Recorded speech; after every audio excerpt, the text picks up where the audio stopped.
Okay, well, we have a really special episode of Do Not Pass Go this week. We are joined here live in the Toronto location of the Bakka-Phoenix Science Fiction Bookstore, which is anybody in Toronto who likes science fiction knows that this is the place to go for your science fiction books. And we're joined here today with Cory Doctorow, who also needs very little introduction. He is a science fiction author, a journalist, a digital rights activist.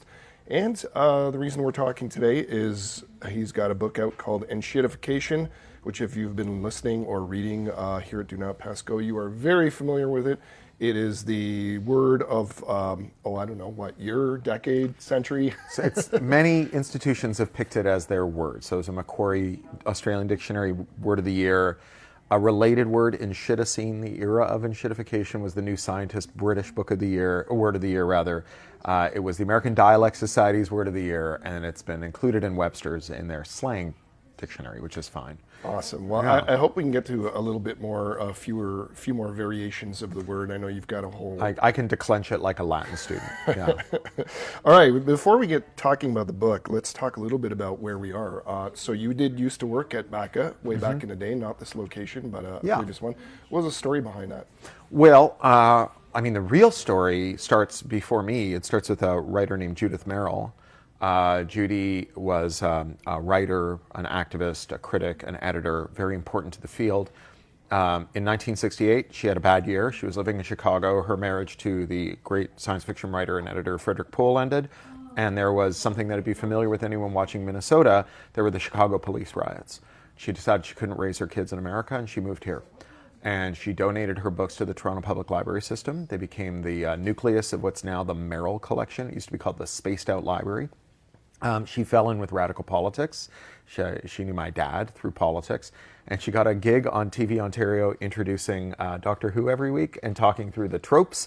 And so my mom was in teachers college, and we'd sit down on the sofa and eat dinner, my baby brother, my dad, and I, and watch Judy talk about Doctor Who. And she would come out, and she was like a tough old broad with a squint and gray hair and a gravelly voice from Chainsmoking. She'd be like, "Tonight's show is about time loops. I remember we invented time loops at a spaghetti potluck dinner at the Futurian House in 1947. I'll never forget because Isaac Asimov wouldn't stop grabbing C.M. Kornblut's girlfriend's ass. We wrote 13 stories that night about time loops. At 6 a.m., I took the A train to Rockefeller Center. I threw them over John W. Campbell's transom. He published them in the next year in Astounding Science Fiction, and that is where time loops come from." And so when I was about 9 or 10 years old, we took a school trip, my weird little alternative school in North York, to her library. I knew who she was because I'd seen her on TV. And she said, "Kids, if you write stories, bring them down here." And so I had a Metro Pass. I started taking the subway down to Spadina and Bloor to get my stories critiqued. She would put writers who she thought were compatible in workshops together. I was in a workshop with Carl Schrader and then later Peter Watts, a bunch of other science fiction writers who were kind of around the scene at the time. She convened this thing called Toronto Hydra, which was a gathering every 6 or 8 weeks of science fiction people, writers, editors, critics, illustrators, costumers, people who worked in TV. And she had many years before bullied a local fan called Charlie into starting what's now the oldest science fiction bookstore in the world called Bakka Books. And as a teenager, I haunted that store. So I think it was the same school trip where we went to Judy's library. We went to the old Bakka location at 282 Queen West at Soho. And working behind the counter was then a then young woman named Tanya Huff, T.S. Huff, just sold her first story. The store, as it is today, had a new and a used stock. I had $1. I asked her for recommendations. She took me to the used section. She chose the first book I ever bought with my own money. It was called Little Fuzzy. It's a very good book by H.B. Piper, a classic of the genre. And I just haunted the bookstore. And by the time I was 18, Tanya was quitting to work full-time, moving out to the country, and I got her job. And so I worked here. Judy also bullied some fans out west into starting On Spec, which was the first Canadian science fiction magazine. They published my first story. They just folded up this year. Everywhere I look, Judith Merrill is in my life. So we are all Judy's kids, like she defined the field. Some of us are literally Judy's kids. There's a great writer named Emily Polweary out in Vancouver, who's her granddaughter, and there's another Miranda at Drawn and Quarterly in Montreal, who's her other granddaughter, is one of the owners of that. So her actual family are also quite prominent in Canada, but the the people who are her intellectual and artistic progeny really define the field here. Right. So it sounds like your love of sci-fi came first before digital activism. Also, does it drive you crazy when people say sci-fi? I don't care about sci-fi. So I grew up with political radicals. My folks are organizers and political activists, and I was involved in activism, if not digital activism, from a very early age. Like, there's a family lore that when I was 5, my mom came to pick me up from the babysitter and said, you know, your aunt is getting married. They'd like you to march at the wedding. And the babysitter said, do you know how to march? And I immediately began miming as though I were carrying a placard, chanting, not the church and not the state, women must control their fate. Because we used to do clinic defense across the street at the Morgentaler Clinic. The first picture of me to ever appear in the press is a picture of Morgentaler holding me aloft at a benefit dinner at Sai Wu's in Chinatown. And so I was definitely an activist, but digital activism wasn't a thing until much later. I was, my dad's a computer scientist, so I was always very interested in the liberatory potential of computers as well as the dystopian controlling ones. And so it had been on my mind from my earliest years, like as long as I can remember. But, my life as a digital activist, I guess you could say as a proto-digital activist, I was the one who, in the little activist circles I traveled in, was saying, like, folks, we all need to get email and have an email list because this is ridiculous. We can't organize the things the way we're organizing them now, But I became a digital activist when I started to work for the Electronic Frontier Foundation. I'm just starting my 25th year with them. Nice. Okay, so before we dive into the content of Enshittification, Sure. Let's talk a little bit insider baseball book Sure. stuff, since we're in a bookstore. Yeah. I'm curious, how are sales of this doing? You seem to be everywhere, and Yeah. it seems to, like, you've tapped into a zeitgeist So here. I won't have sale numbers until the spring, April. The way that this works, the wholesalers get the books, they give them to the retailers can return them if they don't sell by a certain date. So you never know, the books sort of fan out across the world. What you do know is how much stock is in the warehouse. And they've reprinted this book 10 times in 11 weeks. Oh, wow. So it is safe to say that it's selling extremely well. I would say extraordinarily well. It was immediately an international bestseller. It hit the Canadian and the American lists, and then the British list, basically the week it came out. It is a bestseller, but I don't know how many copies I've sold. I'm thinking a lot about that royalty statement in April, because I bet we've earned it out. Well, you're here in Toronto the day we're recording. You're doing an event in the evening with your old pal Tim Wu, who Yep. Of course was also on the Do Not Pass Go podcast, As well he should be. and he's got a book out called Age of Extraction. Are you guys gonna rib each other over whose book is doing better? No, that would be untoward. No, Tim and I have done a couple of events already. Tim and I went to the same weird little alternative school in North York. If you go to the Merrill Collection, which used to be the Spaced Out Library just down the street from here, and you ask to see their guest book, and you turn it back to the early 80s, you'll find a page where we both signed it.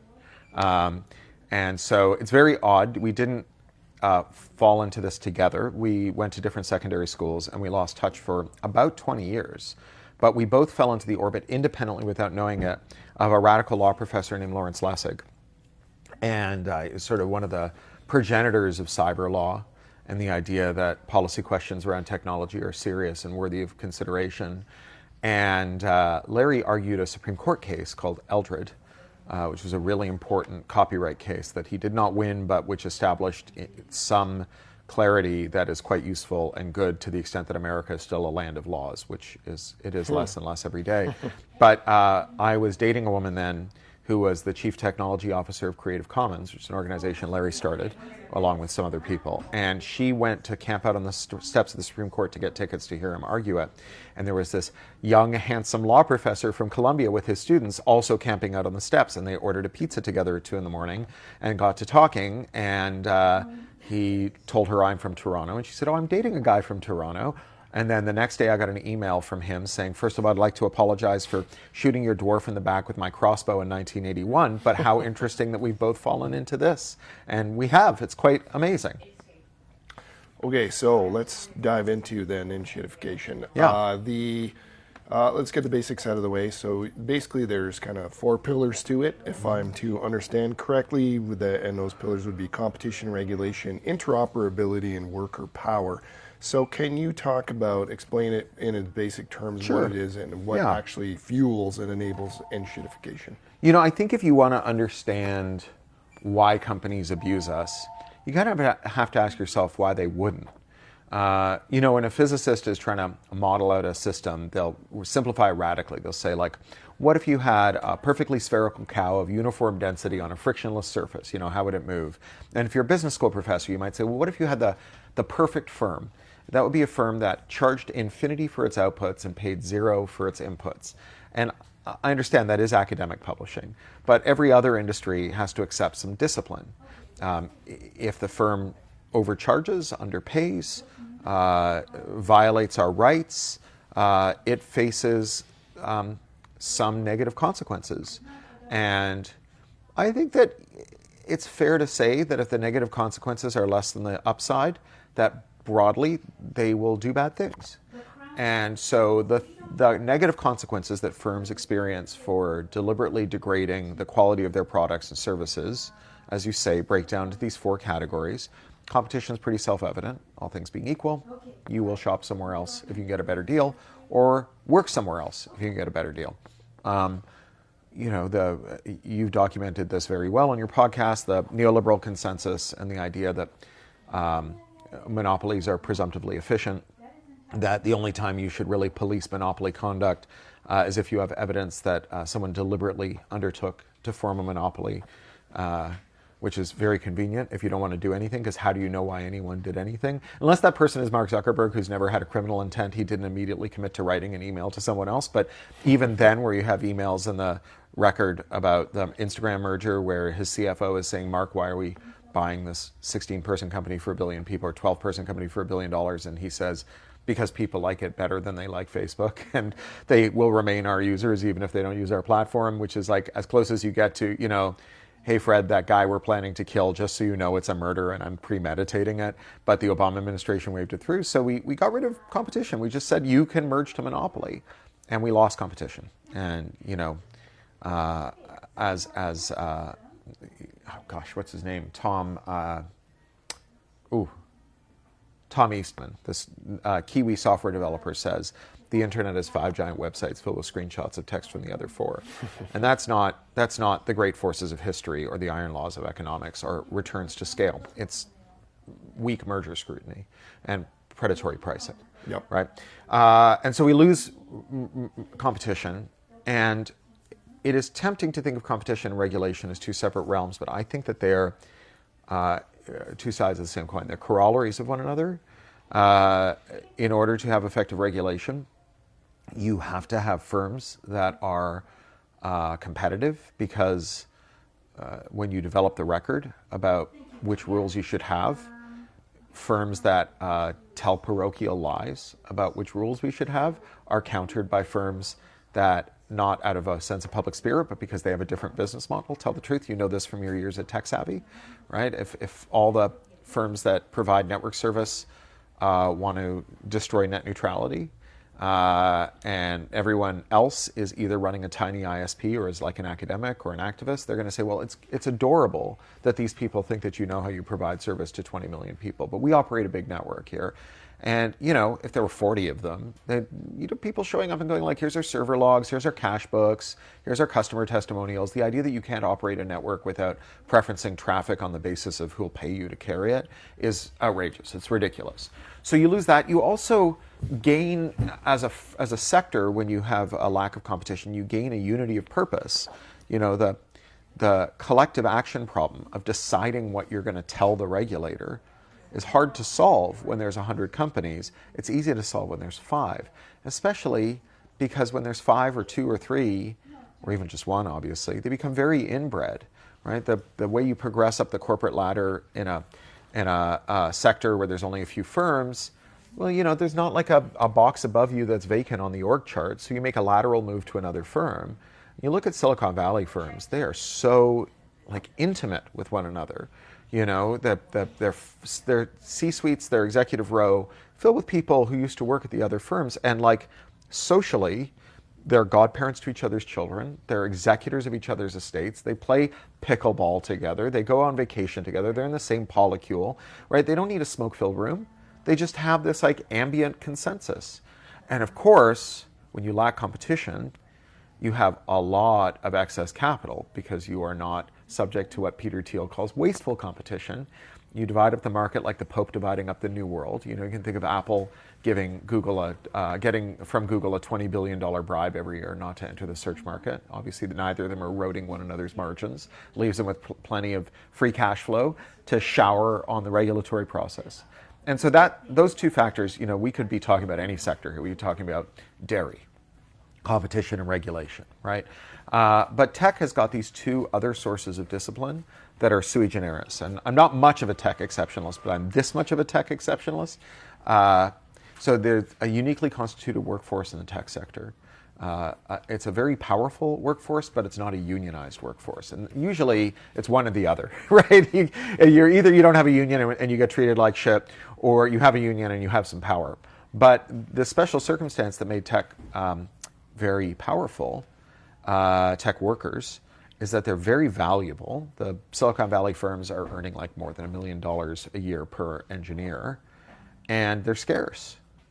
And so, they give you free massages and kombucha, and like they'll pay a surgeon to freeze your eggs so you can work through your fertile years, because $1 million walks out the door if you take the job across the street. And a lot of these tech workers, they have a background like me and like Tim Wu. We discovered tech, and we discovered a world that was so much larger than the world we lived in. And it had words to describe ideas and feelings that we had that we'd never dreamt of. It had words to describe who we were. It had people who were interesting. It had opportunities that were amazing. Tech workers, a lot of them, they want to spread that around. In fact, you can hardly stop them. Think of that one person who won't shut up about Linux, right? And I know a few. Yeah. I confess I might be one of them. And so, you can think of these people as being a little Tron-pilled, right? They want to fight for the user. And when they have power, they can. The boss says, "Enshittify that product you missed your mother's funeral to ship on time." And they go, "Fuck off. The guy across the street will give me a job by dinner," right? And what are you going to do? You can't replace me. But if you don't consolidate the power that you have from scarcity into power that comes from solidarity by unionizing, if you don't think you're a worker, if you think you're a temporarily embarrassed founder or an entrepreneur in waiting, then when the supply catches up with the demand, and as we have now, 500,000 tech layoffs in 36 months in the US alone, well then, you can't tell your boss to F off anymore. They'll just hire one of the 10 guys at the gates waiting for your job. And then finally, there's interoperability, and don't tell the other forces of discipline, but this is my favorite one. Interoperability is... This is one you've been talking about for as long as I've been aware that you're on this earth. Indeed, it is one of my favorite subjects. So interoperability, in the gross or generic sense, is quite broad. It's the fact that your shoelaces can go in anyone's shoes, anyone's light bulbs can fit in the light sockets, you can read any book under any light source and any lazy boy chair. You don't have to buy your shelves at the same store that sells you the books. You have this universality, and it's especially true of computers. You don't get light bulbs that work in light sockets for free. You have to have a standards committee. You have to agree on which direction the threads are going to spiral, what pitch they'll have, what the voltage and wattage and amperage of the socket's going to be. Otherwise, someone's going to get their hand blown off when they change a light bulb, right? And so, this is a characteristic of digital technology that's different, because the only computer we know how to make is something that computer scientists called the Turing-complete universal von Neumann machine, which is the computer science jargon that means a computing engine capable of computing every valid program. And that means that there's always a program that can undo the mischief of another program. If there's a program on your printer that stops you from loading generic ink in the cartridge, another program can turn that off. And that is an enormous source of market entry, right, or potential market entry. Jeff Bezos, when he started Amazon, infamously told a room full of publishers, "Your margin is my opportunity." Well, when HP raises the price of ink to $10,000 a gallon, that's a lot of opportunity. and it kept tech dynamic for a long time. There's this overwhelming temptation because of the flexibility of computers to kind of twiddle the knobs, to change the way that the service or product works after the point of sale, to reach into the device and take away features your users find useful and then charge them to put them back, charge them a monthly subscription, to use that lock-in to change the deal. Facebook advertised itself as the privacy-forward alternative to MySpace, where they'd never spy on you.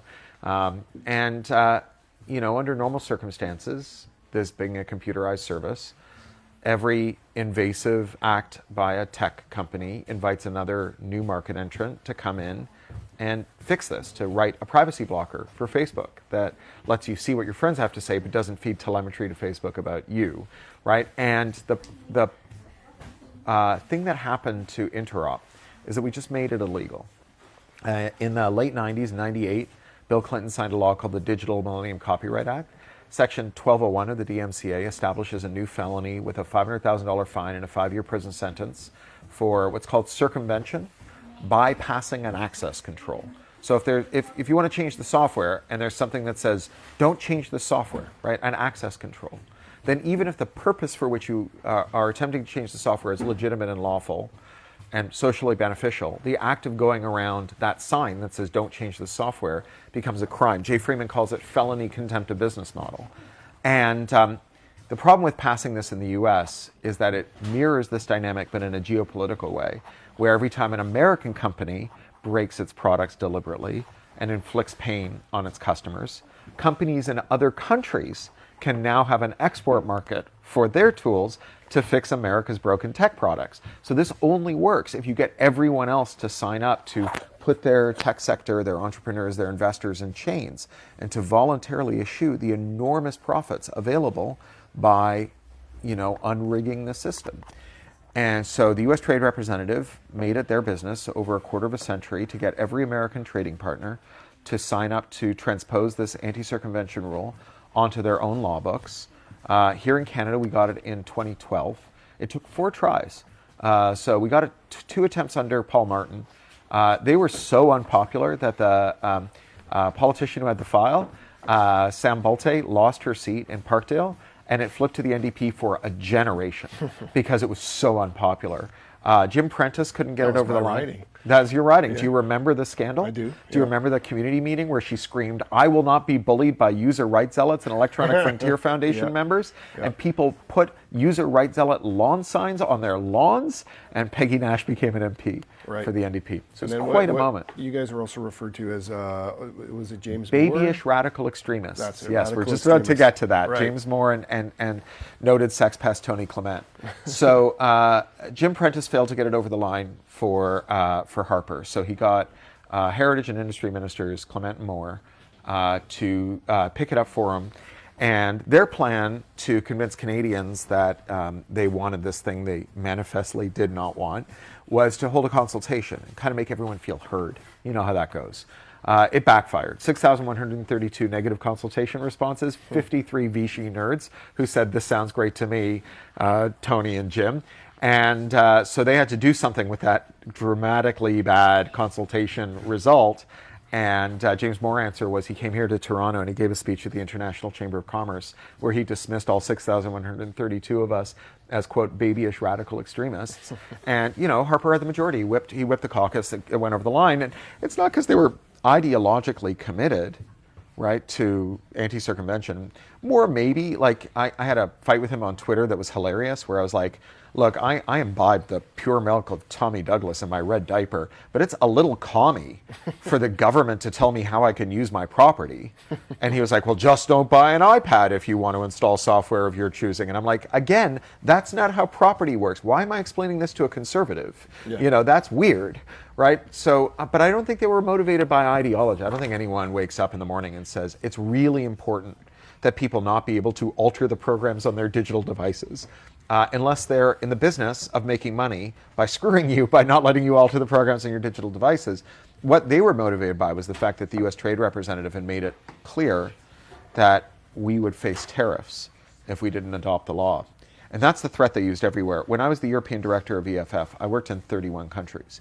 everywhere I went, every public official would hear me talk about how there is an opportunity to defend your people and make money by improving America's broken tech exports. And they'd say, this all sounds very good, but the US has made it clear we do not have them as an export market if we do this. And it's far more important than anything we could get from like making money by exporting better products. Right. So now we have the tariffs, right? And not just the tariffs, we have this, like, I call it cyber warfare on the easiest level, on the easiest setting, because you have Donald Trump just telling tech companies to take away the cloud access of geopolitical entities that upset him. So in the International Criminal Court swore out an arrest warrant for the genocidaire Benjamin Netanyahu. They lost their Microsoft Office access. They lost Office 365. Like, the court basically ceased to function. They don't have their documents. They don't have their email. They don't have their address books. They don't have their diaries. They're not a functioning entity. And, there is another entity that runs on Microsoft Office 365. It's the government of Canada, right? And so there's now this geopolitical dimension where if we make Donald Trump angry enough, maybe he'll shut down our government. Yeah. And it's not just administrative software. You remember when Russian thugs stole millions of dollars worth of John Deere tractors and took them to Chechnya and from Ukraine. And John Deere was able to send an over-the-air kill signal to those tractors and permanently immobilize them. All the tractors in Canada are either John Deere or Massey Ferguson, another American company that can do over-the-air kill switching. And so, like, it's very urgent that we get rid of our anti-circumvention laws, not just so that we can export valuable tools to Americans and the rest of the world, but also so that we can become digitally sovereign in a way that's meaningful. Digital sovereignty is not just using Canadian applications. It's getting the Canadian data out of the American applications into those Canadian applications. I love that you went into interoperability just as customers came into the store, and I was wondering if that would distract you at all. But no, you know this stuff backwards and forwards, yeah, sure. So you did not miss a beat. That's yes, they're gonna. I don't know, put a API on my tombstone next to the poop emoji, I guess. There's a lot of examples of now I feel nervous saying the word because there's kids. There's kids in the audience. Yeah, there's you can examples. Call it E14N. That's what they're saying on the internet. There's two examples. There's a lot of examples, but there's two that I really liked. One was about how Amazon does the advertising of its products, and then the other one was how Google devalues or degrades its search. Yeah. Can you quickly explain how those Yeah. So Amazon, they have this incredible lock-in. So to understand really where Amazon is, you have to have a little macroeconomics. So the U.S. has been through a succession of what are called K-shaped recoveries. So that's after you have an economic collapse, and then the recovery only accrues to rich people. So poor people stay poor, but the rich people get rich again. And so the rich in America are much richer than they've ever been. Everyone else is much worse off. It's actually more unequal than it was during the Gilded Age. And there are lots of negative consequences for that, but one of them is that all the consumption is crowded into the top decile. And the top decile are overwhelmingly Amazon Prime users. And Amazon Prime users overwhelmingly stop their search for products on Amazon if they find it there. Having already paid for a year's worth of shipping in advance, why shop around if they can get it on Amazon? They've paid for the shipping. And so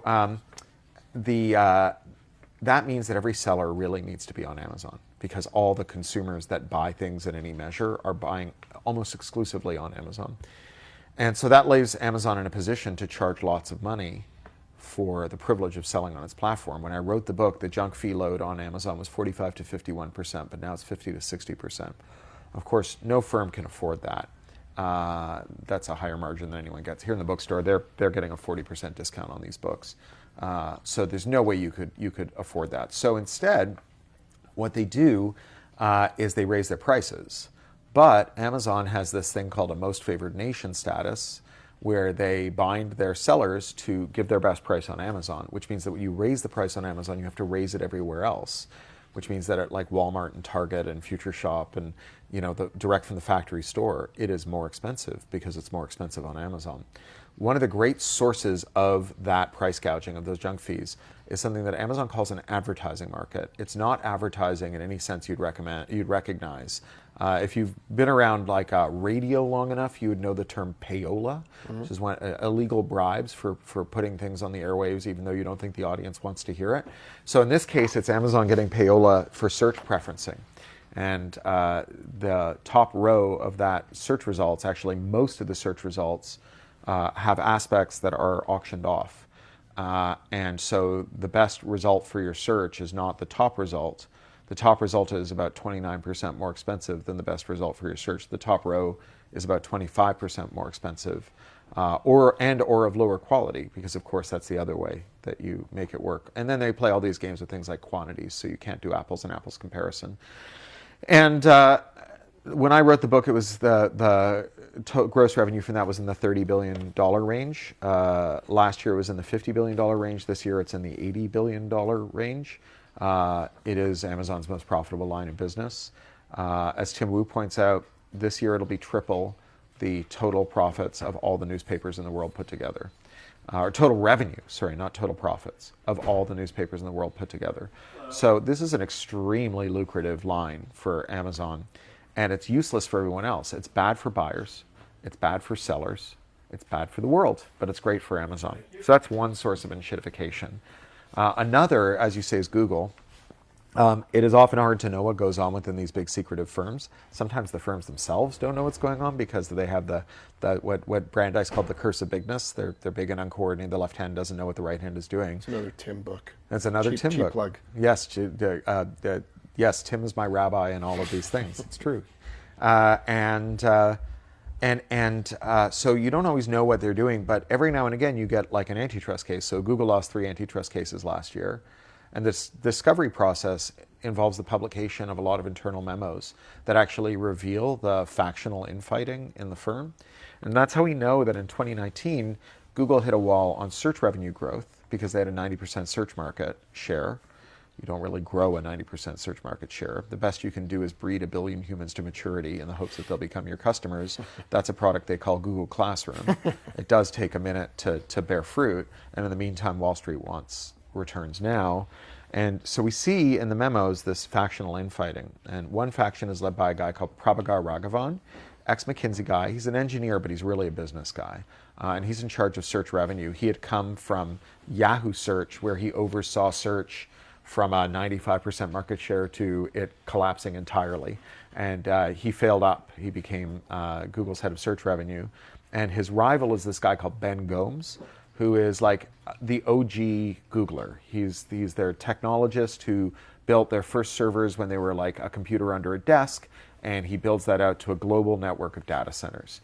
And he really cares about search. So Raghavan has got this answer for how to goose search revenue growth.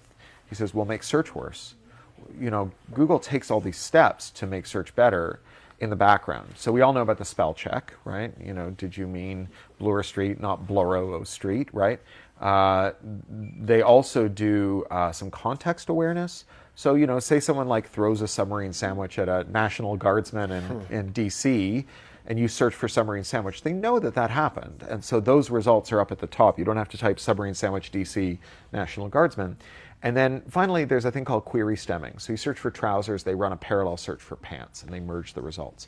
And they said, well, we just turn that off. You'll have to search 3 times. We get 3 chances to show you ads. Now, Ben Gomes is palpably appalled by this. He's like, this is not what I gave so much to this company for. I'll feel terrible. But by this point, Google had bought all the shelf space.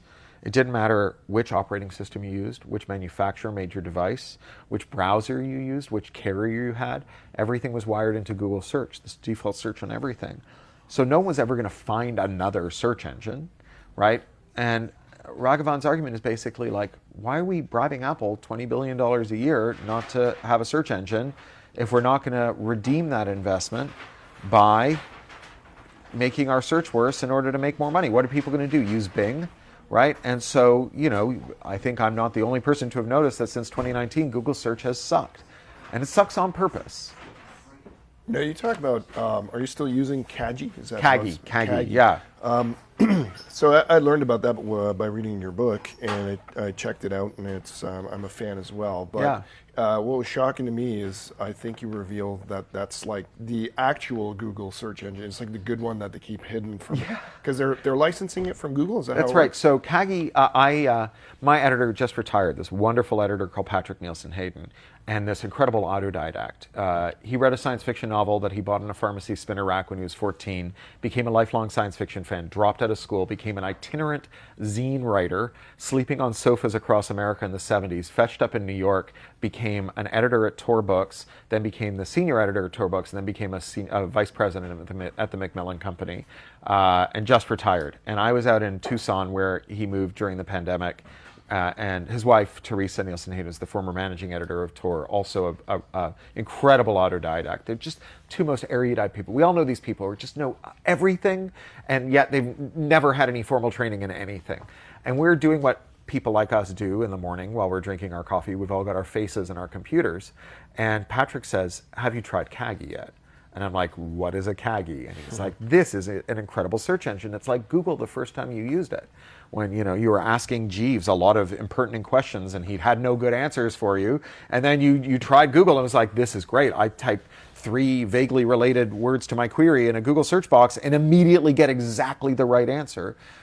He's like, "It's just like using that." So it's $10 a month. They gave you 100 queries for free. I tried it. I was like, "Yep, this is me. I'm using this." I immediately bought a subscription, and I had been talking it up to friends. And then I read an article on 404 Media, which is this great journalist-owned news outlet that was started by 4 veterans of Vice Motherboard, their tech reporting vertical, actually before Motherboard imploded, before Vice imploded, but just ahead of it. They could see the writing on the wall.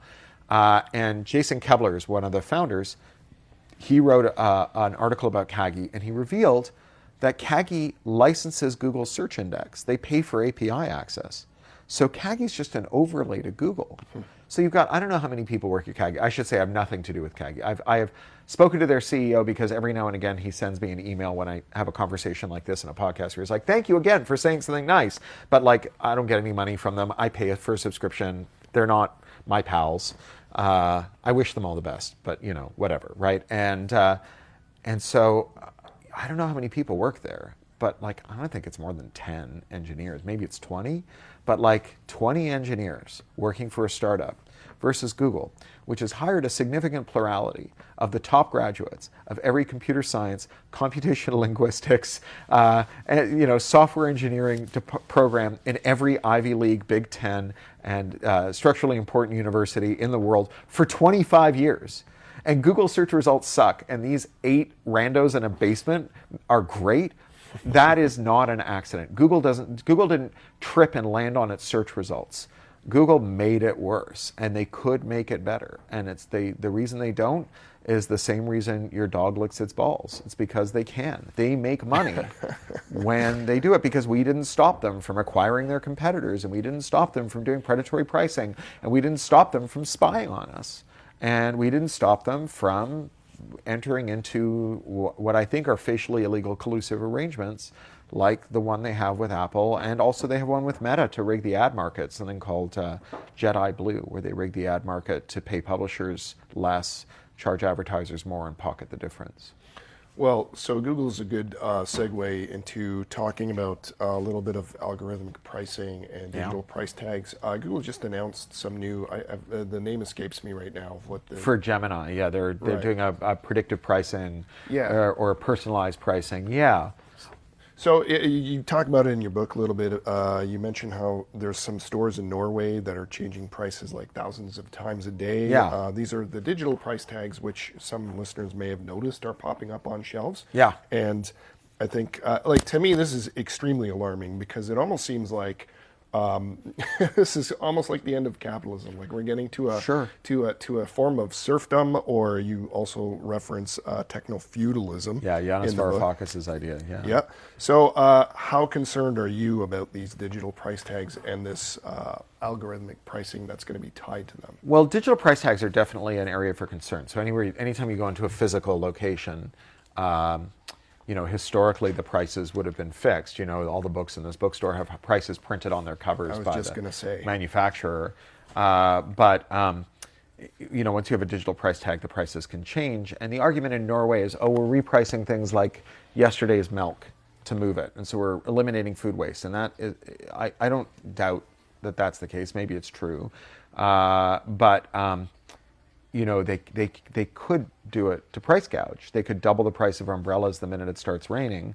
I just found out, I was trying to remember as you were talking where I heard this. I don't think I heard it on your show, that some interns at the Las Vegas Daily Paper did an incredible, I know, it was on David Dye and Matt Stoller's podcast. It was on Organized Money. These interns at the Vegas Daily Paper discovered that all the casino amenity shops have taken off their price tags, and they raise the price based on time of day. So at like midnight, all of the energy drinks double in price. And the next step there is personalized pricing. Personalized pricing, it's harder to imagine in a shop, even with an e-ink sticker, although maybe, depending on the circumstances. But online, it's everywhere. And where you particularly see it is in the price of labor right now. There's a legal scholar, Vina Dubal, who calls this algorithmic wage discrimination. I write a little in the book about this in the context of Uber, where drivers who appear to be more desperate to Uber because they're willing to take more lowball offers get their base wage eroded and eroded and eroded. And the less discriminating they are, the lower the wage they're offered.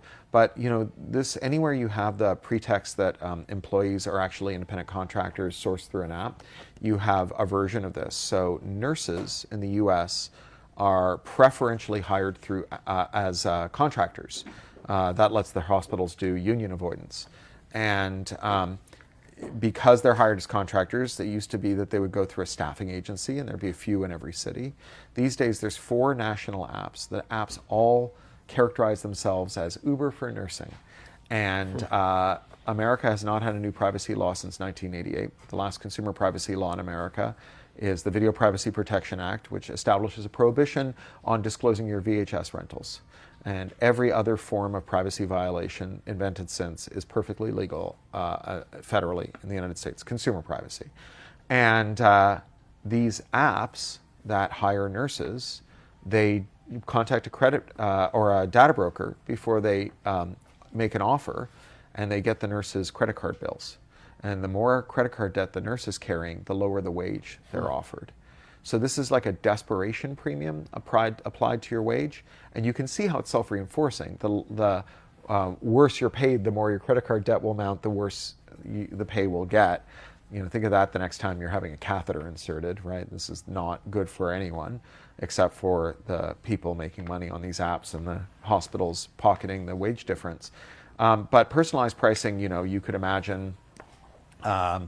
Here's an example. There's a company, they're actually from New Zealand, but they're a portfolio company that McDonald's invested in that advertises that they can use data broker data to figure out when you get paid, and the drive-through can raise the price, or the app rather, can raise the price for the food you're picking up at the drive-through on payday. So your breakfast sandwich costs an extra $1, right?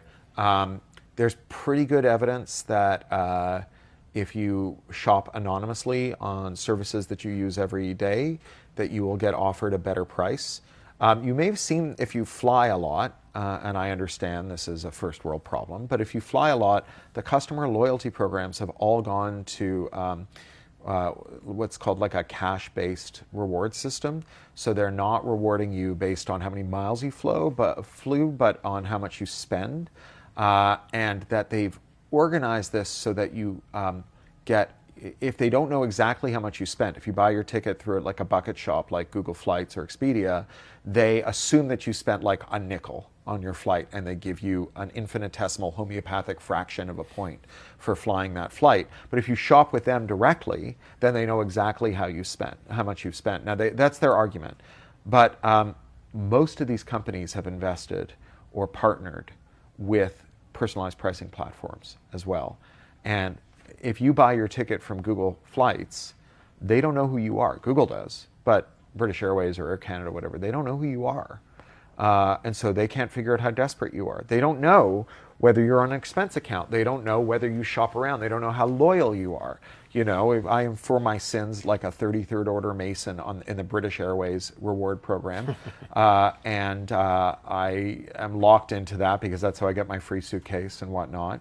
And so I have seen my prices get higher and higher when I shop on the BA website. But if I buy from a bucket shop, I don't get any points, and then I don't get to have the free suitcase next year. So you definitely see this across the board.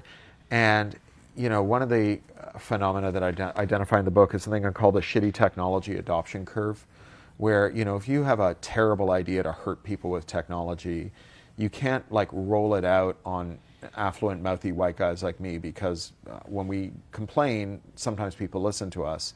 You have to find people who have no social capital. You do it to prisoners, or migrants, or asylum seekers, or kids, mental patients, then blue-collar workers, then pink-collar workers, then white-collar workers who are contractors, and then employees. And you kind of work your way up the privilege gradient. You're sanding down the rough edges on the bodies of people who can't complain effectively, or no one will hear when they complain. And you're normalizing it. And so you get this circumstance where 20 years ago, the only people who ate dinner under a CCTV were in a supermax prison, and now it's just affluent people who bought a Google home camera system, or one from Apple, or God help us all, Facebook, right? Mm-hmm. And so the personalized pricing, mostly it's at the bottom of the range, right? Personalized pricing is mostly hitting people who buy necessities at the bottom end of the range, who are baked into these customer loyalty programs. I don't know if you've heard, but there's one guy called Galen Weston who owns all our stores. Who's that? And he's the guy who decided to do the world's shittiest Les Mis LARP and raise the price of bread. He's got an awful lot of customer data, and he's got an awful lot of scope with these offers that he manipulates to decide what to charge you. So here comes Google, and Google has said, we're going to do personalized pricing with AI. We finally found a business model for AI, and we are going to use the surveillance data we have and partner with companies, and a lot of direct competitors, right? Visa and MasterCard have partnered with them. Reebok and Nike have partnered with them to not just suggest what the price should be for the goods, but on a per user, per session basis to suggest prices. So they're pricing across a sector, right? Not just for one firm, across a whole sector. And they're using their surveillance data to do it. Now, their argument is, we will only discount. We won't charge a premium. But anyone who's had a customer loyalty program knows how that works, right? You don't use your Loblaws card, and everything costs 30% more. Now, that's not you getting a discount. That's them saying that the list price is a price no one ever pays. That's the old cliche of that's how they get you. Well, yeah. Do you remember we used to have this store called The Brick? Do we still have The Brick? I think we do, actually. The Brick never wasn't having a sale. Yeah. Everything at The Brick was 30% off. Yeah. Yeah. And so if your actual price is just there as a fiction, as a piece of behavioral economics to trick people into thinking they're getting a discount, it's to call it a trick is to do violence to the noble trick. It's so transparent. And Google is right there. They're the ones with means, motive, and opportunity. Yeah. Let's shift gears a little bit to Canada. Yeah, I've heard of that. The issue of sovereignty is, of course, a very big issue right now. So on the one hand, and I think this has always been the case, is that I think this goes back to the 80s when the Canada's first competition laws were first written. Mm-hmm. And the idea was, we need these big domestic companies to protect us from the barbarians down south. And I wonder if some of that is kind of rearing its head. Mm-hmm. There's the other side of that is, though, the argument that we're hearing a lot of from the pro-competition set right now is that you actually need, you need smaller companies, you need more competition, you need to address affordability in Canada. Yeah. That's the better solution to establishing or maintaining your sovereignty. I kind of wonder. We're under the threats of tariffs. The problem is that if we do take any sort of anti-competitive action, pro-competitive action, that's going to elicit some sort of response from the U.S., tariffs or otherwise. Right. So I wonder, are we in a bad situation in regardless of which way we look at it? Well, look, I think that given Trump's erratic relationship to tariffs and the withdrawal and then the reestablishment of tariffs over and over again, that you cannot plausibly act as though that the U.S. is a viable export market. Like, we still export to them, but they're not viable, because if you're bringing a product to market and you're planning, you don't know if come the day that the product hits the shelves, maybe there's a Kids in the Hall revival tour and they say something mean about Trump, and Trump imposes a 10 billion% tariff on Canadian imports, right? You should just assume that, right? Like, Trump does not keep his promises. He does not bargain in good faith, and he treats every concession as a sign of weakness and an invitation to demand further concessions. There is no such thing as a deal with Trump. And so, it's quite liberating in some sense. It's very terrifying. I understand how integrated our two economies are and how painful it's going to be to disentangle it. But we can either face facts and say, look, we are just in this realm where we can no longer rely on the U.S. as a partner in any way, or we can just keep doing Lucy in the football and just keep getting our asses kicked. And I think we've got to face facts. And it's funny, when the Trump tariffs first hit last year, there was this Canadian think tank that was gathering suggestions for things that we could do in response to the tariffs.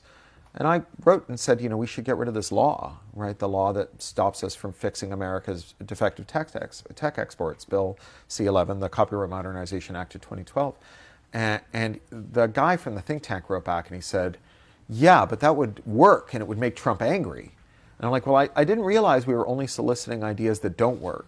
I don't have any of those, right? I just have the idea that makes a lot of money and makes us digitally sovereign and creates an export market. Oh, and also it recruits Americans to our side, because of course the first victims of this are Americans. Mm-hmm. Right now our response to the tariffs has been like, okay, we'll do retaliatory tariffs. We'll make everything we buy from America as expensive as possible, which is a very weird way to punish America. It's like punching yourself in the face as hard as you can in the hopes the downstairs neighbor says ouch, right? So here we are, right? We've decided our response to the tariffs is we're gonna stop drinking delicious bourbon and confine ourselves to Wayne Gretzky's dreadful rye, right? And it's a pretty indiscriminate way to deal with Americans. There's some corn farmer who's not gonna make payments on his John Deere tractor because of what we're doing. And that guy, lives in a state that begins and ends with a vowel and never did anything bad to us. He's not on our side anymore. Now, if we were to go into business exporting tools to allow him to fix his tractor without paying ransom to John Deere, not only would he be our happy customer, but we'd be his happy customer because we'd still be drinking the bourbon. And when Trump comes after us, the one thing we do know Trump is responsive to is fury in his base, right? He will walk back any policy that he thinks will make him unpopular with his base. And they could be our allies. They should be our allies, right? The everyday American is a class ally in the fight against predation by American corporations. They're the people that beta test the worst scams that America has to offer. And so I think that, the same goes not just for our export market, but for our national security questions. Trump hasn't bricked our federal government yet. The idea that we shouldn't do anything to make him mad because he could is a lot stupider than the idea that we should make it impossible for him to brick our federal government. Yeah. Right? And, right now our tech policy, it's pretty incoherent.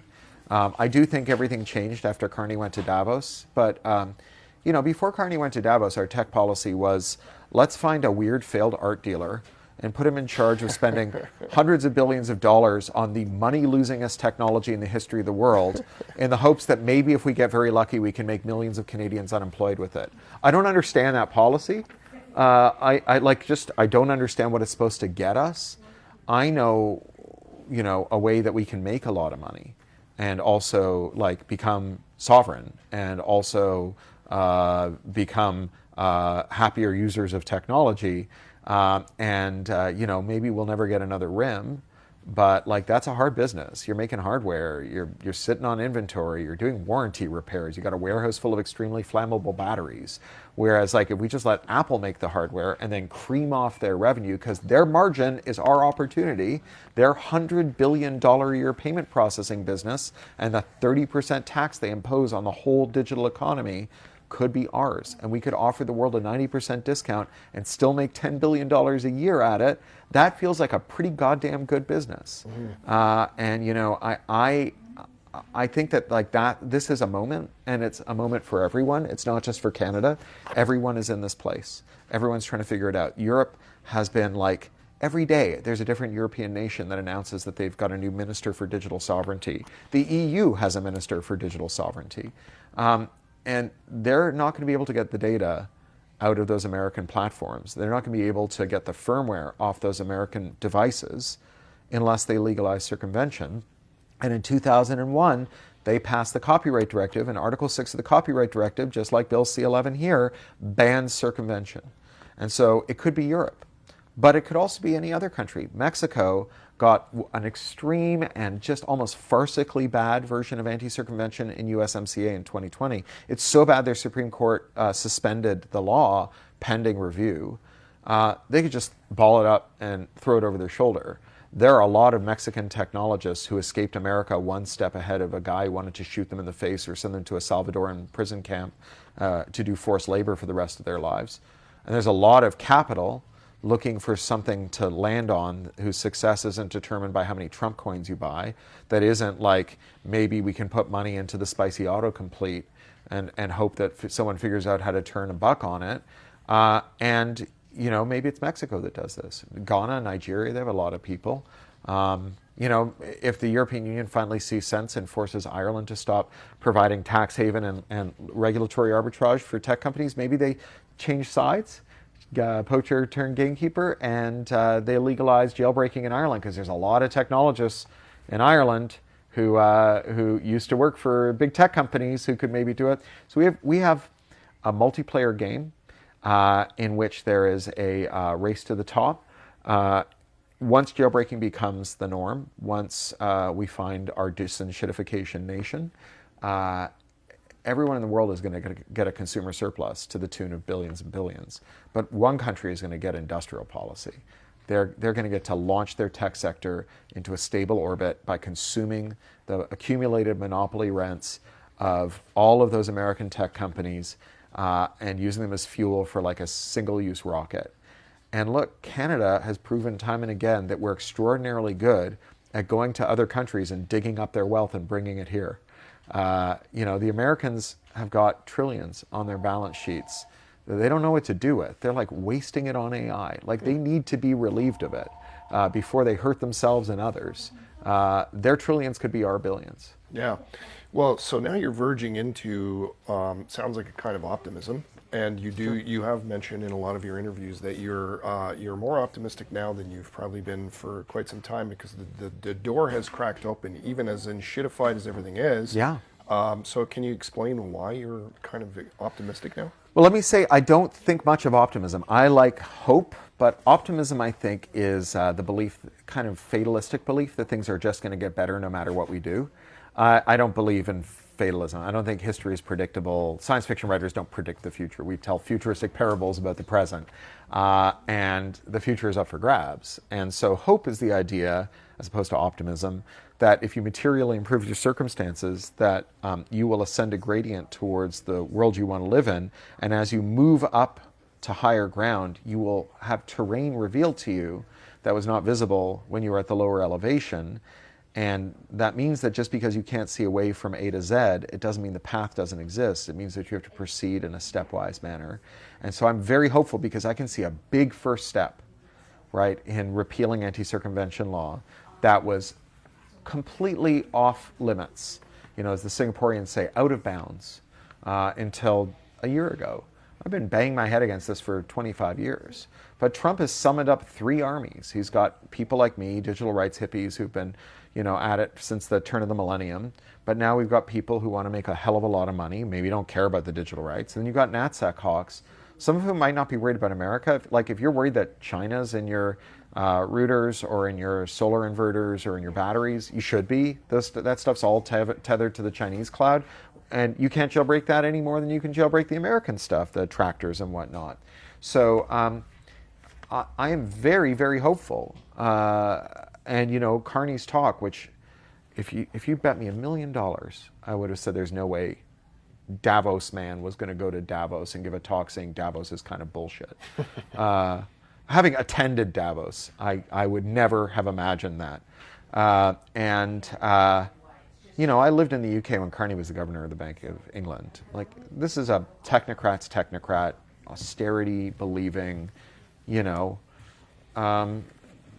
pain inflictor. He's not bold. That was a very bold speech. I don't know if he believes it. And even if he believes it, I don't know if he'll live up to it. But I believe in the Carney doctrine. And I think there are politicians who, if Carney walks away from the Carney doctrine, will see the opportunity to say, Carney won't deliver the Carney doctrine, but I will.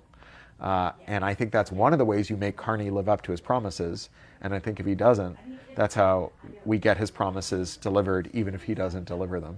Right. All right, so let's bring it to grassroots.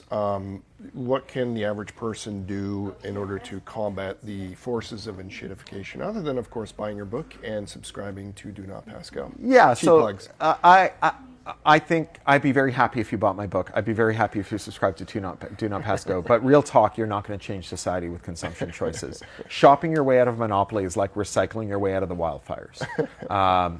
The reason billionaires want you to vote with your wallet is there's like 12 billionaires, but they have more money than the rest of us. And so if we're voting with ballots, they lose every election, but if we're voting with wallets, they win every time. I think that this is a policy problem. You know, named people in living memory took specific policy choices that had the foreseeable and foreseen effect of creating the enshittigenic policy environment where the worst people doing the worst things made the most money. And we don't change the policy environment with consumption. We do it by acting as a polity. In Canada, we have some very good Made in Canada activist groups who work on this. Obviously, there's CIPIC at the University of Ottawa. There's openmedia.ca, which could really use your support. There's new organization, SHIELD. What's the other one? I'm blanking on it. Is it the Canadian Anti-Monopoly Project? SHIELD and CAMP. Yep. That's it. SHIELD, CAMP. We have BC Civil Liberties Association, Canadian Civil Liberties Association. And then, of course, internationally, there's groups like the Electronic Frontier Foundation that have always been important in these Canadian struggles, and where I've worked now, as I say, for 25 years, and I think is the most effective digital rights group in the world, and which understands that this is a global fight, that this is not just about America, and is not an American organization. I was their European director, as I said. And so get involved. And also party politics. I can't talk about which parties I favor. I work for an American 501c3 nonprofit. We're not allowed to do it. I do have parties I favor, but I think there are caucuses within every party and blocs within every party that care about this stuff.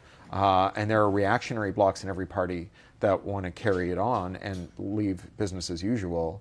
Party politics are one of the ways that things change. So you got to get involved. And I get it. People are a pain in the ass. They don't understand why they're wrong and you're right. And you have to spend all your time fighting with them about stuff that would just be easier if you could just buy the right thing. But speaking as someone who lives in America as fascism is descending on it and watching my neighbors rise to the challenge magnificently, solidarity is more important. And it's worth every ounce of interpersonal grief that you have, because ultimately that's what saves you. And finally, the way that you defend yourself is you join a union. And if you can't join a union, you start a union, because solidarity is the opposite of fascism. The labor movement is where fascists start when they do their takeover. They abolish organized labor. There's a reason for that. And your power comes from solidarity with other workers. All right, well, just to end off, we're in a science fiction bookstore, so let's talk a little bit of science fiction. Yeah. I'd asked you previously to think about a couple of books, science fiction books, that kind of embody the dangers or the results of enshittification, whether that's some of your own or some of by other authors. Did you come up with a couple examples? Well, let me think about it. So, You know, I mentioned before Judith Merrill, the wonderful writer and editor and critic, and I said she had been married to this writer called Frederick Pohl, Pohl.